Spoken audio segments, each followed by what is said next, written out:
What up, everybody? How's everybody doing today? Yeah, me too, guys. Me too. Oh, yeah. Hey, you coming back from the fridge with the beer. Thank you for watching, man. I appreciate you. Yeah, have a seat and join us. We just talk car audio. I mean, nothing more, really. Uh, so anyway, everybody, it seems that we have some people wondering about just ports in general.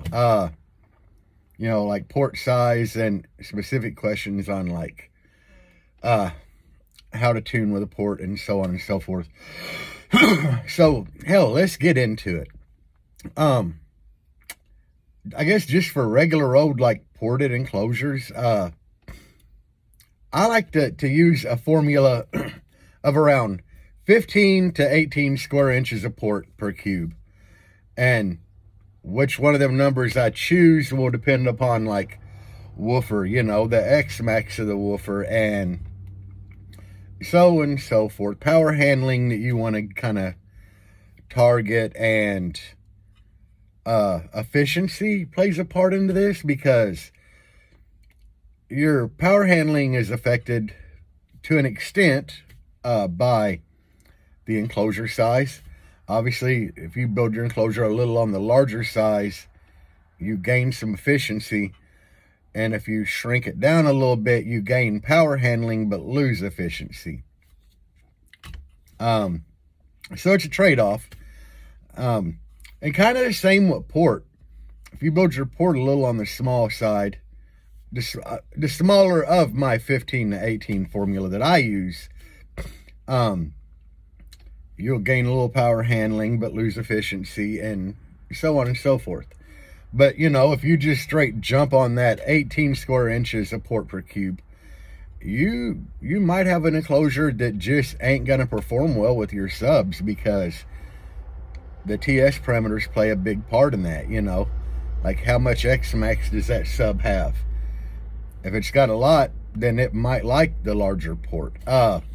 So, it's really a slippery slope. And then you even get into things like this. Aeroport. Since the aeroport don't have any sides, it's a really efficient port, and by it being round and everything, you might lose a little bit of your port area, but it'll perform just the same. Meaning you can kind of drop down with the arrow and it'll pretty much function because there's less surface area of the port. They're supposed to be way more efficient, so those come into play at just port types. Like back in the day, the slot port, everybody like jumped on the slot port bandwagon when it first came out, and it's really still a good design, but the arrow is still more efficient. Hard to beat an arrow port, really. But they don't work well in all applications because in tight areas, you can just like slap a slot port in there in a tight area and it'll work fine. But, these are all factors that come in when you're talking port. Then you just have your regular old like square port that isn't a slot. A slot port uses like a wall of the enclosure for a wall of the port. That's kind of the only difference. They say tuning characteristics of them are a little different because it uses the wall.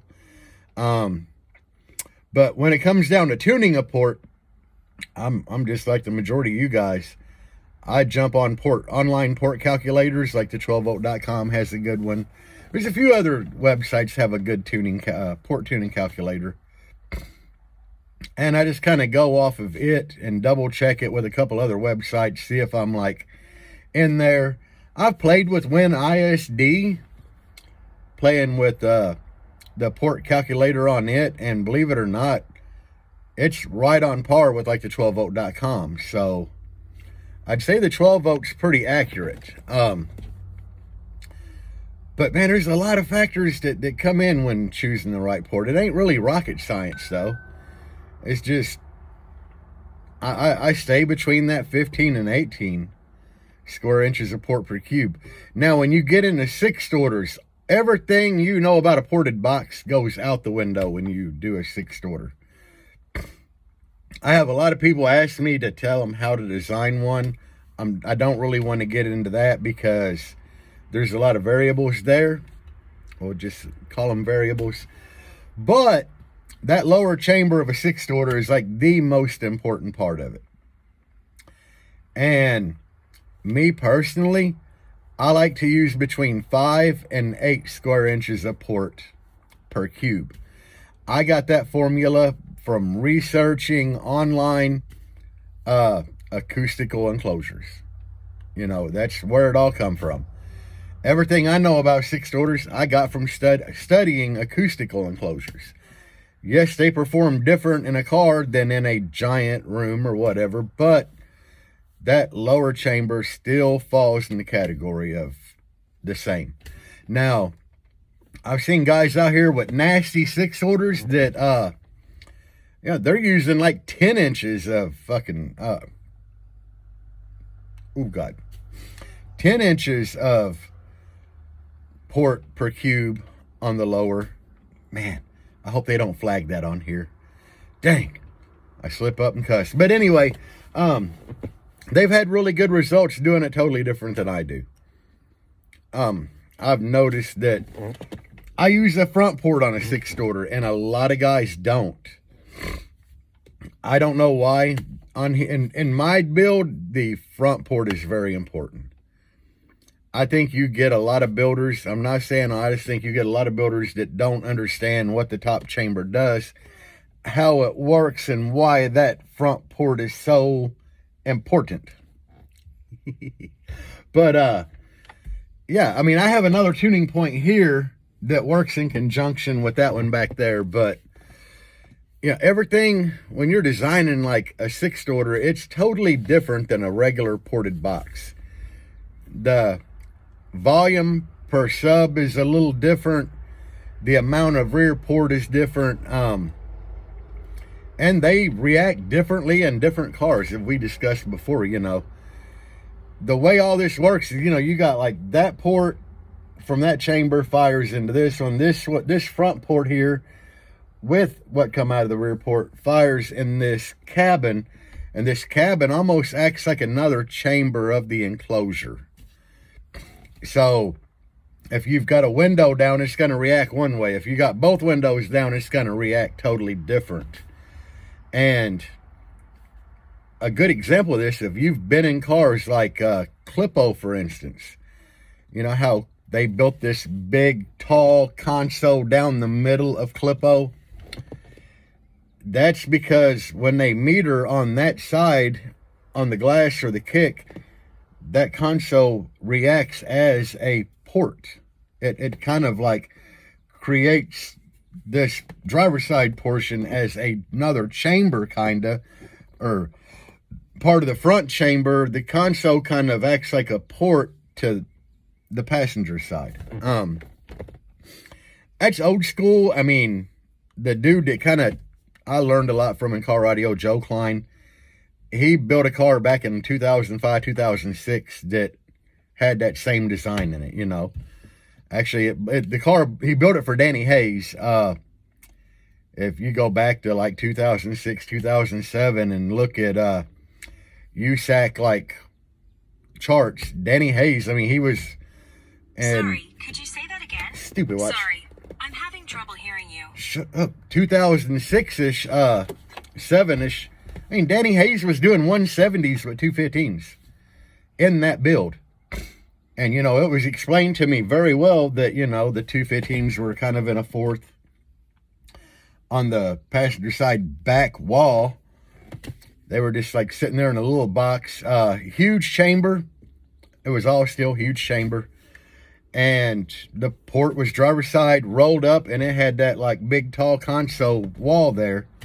And they're like, yeah, that's just the port for that. So, I mean, it's old technology.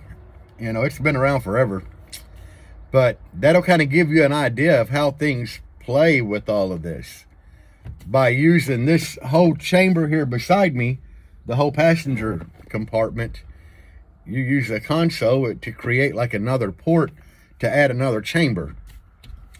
So, man, ports are such a tricky subject because To me, in a 6-order, regular ported box, it's super simple. Easy peasy, guys. Front port is a little trickier, but it's not as detrimental on a 6-order as a 4th. I said 4th orders, I don't like them. I don't, nope, nah. I might build one in here, but I don't really want to. Because I'm back on the 12-12 kick, and I'm a 6-order guy. But on a 4th order, the front port is so detrimental. I have seen guys build a 4th and struggle for like 2-3 months to get a 160 out of it. And by everything, all the equipment they have, everything, they should have a 61 build easy. And they'll be struggling at like 57s. And all they do is keep working on the front port, like a little bit of depth, but the area of the front port, to try to bring that tuning in. And that they'll just, slight gains here and there, but they'll just keep working at it, and next thing you know, they're popping a 62 out of it. So that's kind of what turns me off on the whole front, or the whole 4th order thing. Because I don't want to be out here every weekend, like putting a board in and going up the road and metering, and coming back and putting a board in and going up the road and metering. I've seen some impressive 4th orders, but to dial in to get a number out of them and win, it just seems like a lot of work when you just do a 6th order. But yeah, there's so much going on with ports. My wife's Blazer is a prime example.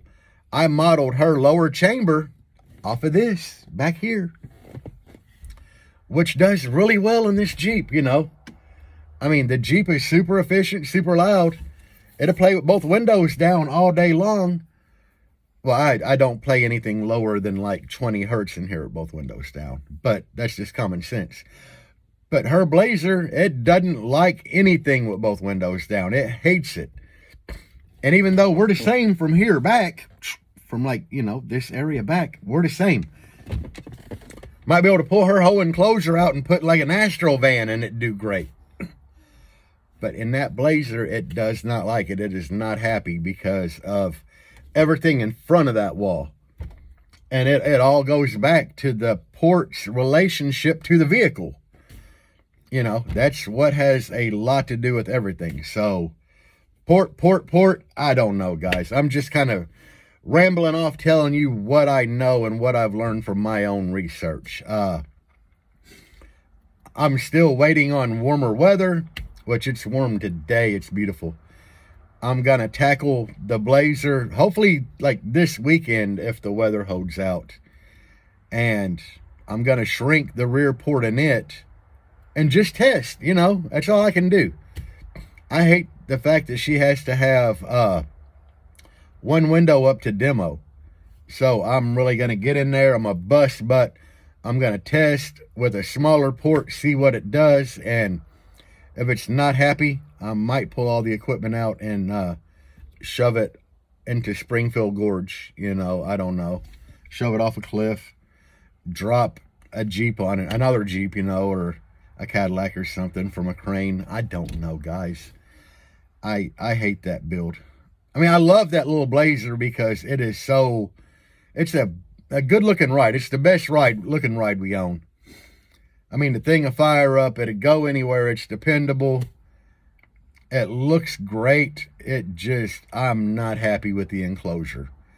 And everybody I know with a little S10 Blazer like that, they can't play with both windows. I think I met one guy that could, and he said he'd shrunk to an 8-inch port in the back.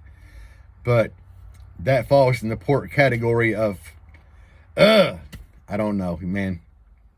I'll learn a lot if I do shrink that rear port in her Blazer to an 8-inch.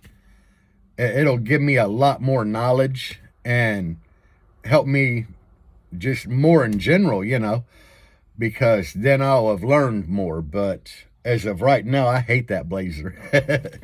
I love the way it looks. I just hate it in general because the enclosure in it Even though I built that enclosure way better than I did this one, it sucks. It has to have a window up. It's nasty with one window up. The Pride subs in it, or I'll cut somebody a hell of a deal on them if they want them. But anyway, guys, I'm going to cut this off, and we're going to end it here. I'm rambling on way too damn much. The video is becoming too long. I mean, we're at 15 minutes. That's just way too long. But anyway, I hope y'all have a great day and a great weekend. Peace out, everybody. Bye.